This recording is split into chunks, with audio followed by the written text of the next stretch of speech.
నమస్తే. Welcome to Disha TV.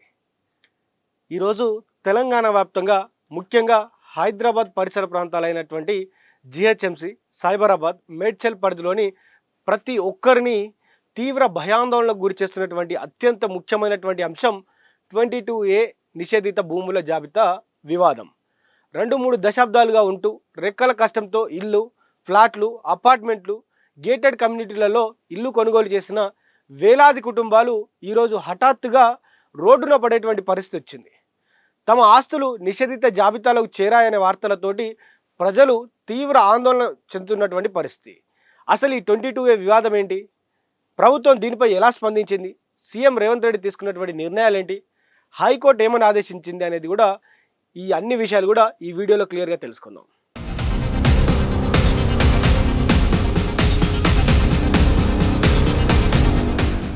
మొదటగా ఈ 22A అంశం ప్రారంభంలోనే చాలా చిన్న సమస్యగా కొద్ది మందికి మాత్రమే సంబంధించినటువంటి అంశంగా కనిపించింది. కానీ రోజులు గడిచే కొద్దీ నగరంలోని వేలాది కుటుంబాలకు ఆయా ప్రాంతాలే నిషేధిత భూములుగా జాబితాలోకి చేరాయంటూ కూడా భయపడడంతో సమస్య చాలా తీవ్రంగా పెరిగిపోయింది. ప్రభుత్వం కొత్తగా తీసుకొచ్చిన ఆన్లైన్ సాఫ్ట్వేర్లో 22A నిషేధిత భూముల వివరాలను అప్లోడ్ చేసే క్రమంలో తీవ్రమైన సాంకేతిక లోపాలు, క్షేత్రస్థాయి పొరపాట్లు జరిగాయి. దీనివల్ల దశాబ్దాలుగా ప్రజలు నివాసం ఉంటున్నటువంటి ఇల్లు, ప్లాట్లు నిబంధనల ప్రకారం హైకోర్టు, జిహెచ్ఎంసి, హెచ్ఎండి అనుమతులు పొందినటువంటి లేఅవుట్లు కూడా హఠాత్తుగా 22A జాబితాలోకి వెళ్ళిపోయాయి. దీంతో తమ ఆస్తులు రిజిస్ట్రేషన్లు కాక అమ్మకాలు జరపలేక ప్రజలు ఆగ్రహం కట్టలు తెచ్చుకున్నటువంటి పరిస్థితి కనిపిస్తూ ఉంది. ఈ సమస్య ఎంత తీవ్రమైందంటే రాబోయే జిహెచ్ఎంసి, సైబరాబాద్, మేడ్చల్ కార్పొరేషన్ ఎన్నికలపై ఇది తీవ్ర ప్రభావాన్ని చూపుతుందని అధికార కాంగ్రెస్ పార్టీ నాయకులలో కూడా తీవ్ర గుబులు మొదలైంది. ఎన్నికల ముందు ప్రజల నుంచి వస్తున్న ఆగ్రహం తమ పార్టీపై ప్రతికూల ప్రభావం చూపుతుందేమోనని కాంగ్రెస్ నేతలు తీవ్ర ఆందోళన చెందుతున్నారు.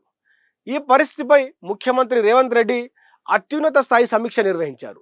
రెవెన్యూ శాఖ మంత్రి పొంగులేటి శ్రీనివాసరెడ్డి మరియు ఉన్నతాధికారులతో భేటీ అయిన సీఎం ప్రజల ఆస్తి హక్కుల పరిరక్షణకు తమ ప్రభుత్వం కట్టుబడి ఉందని ఆయన స్పష్టం చేశారు. ప్రజలు ఎలాంటి పుకార్లు, కట్టుకథలు నమ్మవద్దని, ఆందోళన చెందాల్సినటువంటి అవసరం లేదని భరోసా ఇచ్చేటువంటి ప్రయత్నం చేశారు. ప్రైవేట్ భూములకు సంబంధించి ఒక్క అంగుళాన్ని కూడా ఇబ్బంది రానివ్వబోమని ముఖ్యమంత్రి హామీ ఇచ్చారు.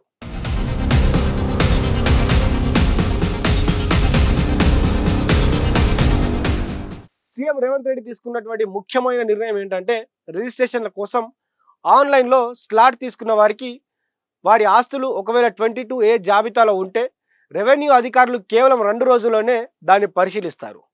అది ప్రైవేట్ భూమి అని తేలితే వెంటనే రిజిస్ట్రేషన్ పూర్తి చేయాలని కలెక్టర్లకు ఆదేశాలు జారీ చేశారు. అంతేకాకుండా ఈ భూముల పరిశీలన బాధ్యతలను ఆయా జిల్లాల కలెక్టర్లకే ఆయన అప్పగించారు. ఈ సమస్య పరిష్కారానికి ప్రజలు ఎవరు కూడా దళారులు, మధ్యవర్తులను ఆశ్రయించవద్దని ప్రభుత్వం విజ్ఞప్తి చేసింది.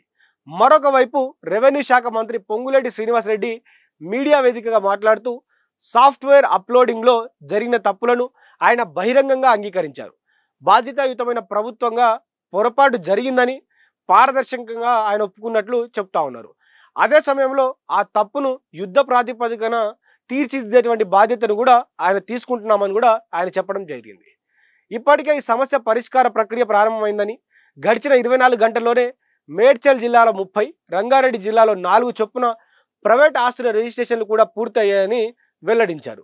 అంతేకాకుండా 22A సమస్యకు శాశ్వత పరిష్కారం చూపేందుకు రెవెన్యూ ప్రిన్సిపల్ సెక్రటరీ, అదేవిధంగా స్టాంప్స్ అండ్ రిజిస్ట్రేషన్ ఐజీ, ఇతర ఉన్నతాధికారులతో ఒక ప్రత్యేకమైన కమిటీని ఏర్పాటు చేశామని మంత్రి గారు తెలిపారు.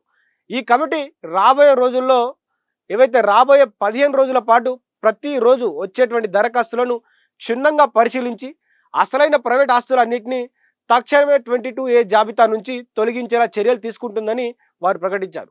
ప్రతిపక్షాలు చేస్తున్నటువంటి ఆరోపణలు తిప్పికొడుతూ గత ప్రభుత్వం 10 ఏళ్ల పాలన చేసిన తప్పులకు ఎప్పుడు బాధ్యత తీసుకోలేదని, తమ ప్రభుత్వం మాత్రం బాధ్యతతో పనిచేస్తుందని ఆయన స్పష్టం చేశారు. ఇక ఈ అంశంపై తెలంగాణ హైకోర్టు కూడా తీవ్రంగా స్పందించింది. నిషేధిత భూములు వివరాలు బహిరంగంగా అందుబాటులో లేకపోవడంతో సామాన్య ప్రజలు వాటిని కొనుగోలు చేసి తీవ్రంగా మోసపోతున్నారని, దాఖలైన ప్రజా ప్రయోజన వ్యాజ్యంపై హైకోర్టు విచారణ చేపట్టింది. ఏవి నిషేధిత భూములో తెలియక సామాన్యులు తమ జీవితకాల కష్టాన్ని అక్కడ పెట్టి ప్లాట్లు కొని రోడ్డులో పడుతున్నారని పిటిషనర్ కోర్టు దృష్టికి తీసుకెళ్లారు. 2015లోనే నిషేధిత భూముల వివరాలను పబ్లిక్ డొమైన్లో ఆ వెబ్సైట్లో పెట్టాల్సినటువంటి అవసరం ఉండేది అంటూ కూడా హైకోర్టు ఉత్తర్వులు ఇచ్చినటువంటి విషయాన్ని ఆయన గుర్తు చేశారు. దీనిపై స్పందించిన హైకోర్టు రాష్ట్రంలో నిషేధిత భూముల పూర్తి వివరాలను వెబ్సైట్లో ఎందుకు ఉంచలేదు అని ప్రభుత్వాన్ని ప్రశ్నించింది. కొత్తగా తీసుకొచ్చిన భూభారతి పోర్టల్లో ఈ వివరాలు లేవా అని ఆరా తీసింది. నిషేధిత భూముల జాబితాను పబ్లిక్ డొమైన్లో ఉంచేందుకు ఎలాంటి చర్యలు తీసుకుంటున్నారో స్పష్టమైన వివరణ ఇవ్వాలని ప్రభుత్వాన్ని ఆదేశిస్తూ విచారణకు వాయిదా వేసింది. మరోవైపు ముఖ్యమంత్రి రేవంత్ రెడ్డి విదేశీ పర్యటనకు సిద్ధమయ్యారు. ఈ నెల 20 నుంచి 30వ తేదీ వరకు యుఎస్ఏ, యూకేలలో సీఎం రేవంత్ రెడ్డి పర్యటించనున్నారు. తెలంగాణకు భారీ పెట్టుబడులను ఆకర్షించడం, విద్యా వ్యవస్థను బలోపేతం చేయడమే ఆయన యొక్క లక్ష్యంగా అంతర్జాతీయ కంపెనీల సీఈఓలు, ప్రముఖ విద్యా సంస్థల ప్రతినిధులతో ఆయన భేటీ కానున్నారు. సో మొత్తానికి 22A వివాదం తీవ్ర రూపం దాల్చినప్పటికీ ప్రభుత్వం పొరపాట్లను అంగీకరించి 2 రోజుల్లోనే పరిష్కారం చూపుతామని కలెక్టర్లకు స్పష్టమైన ఆదేశాలు ఇచ్చింది.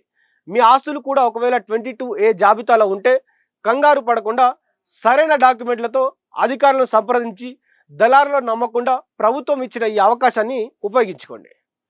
చూస్తూనే ఉండండి దిశ టీవీ.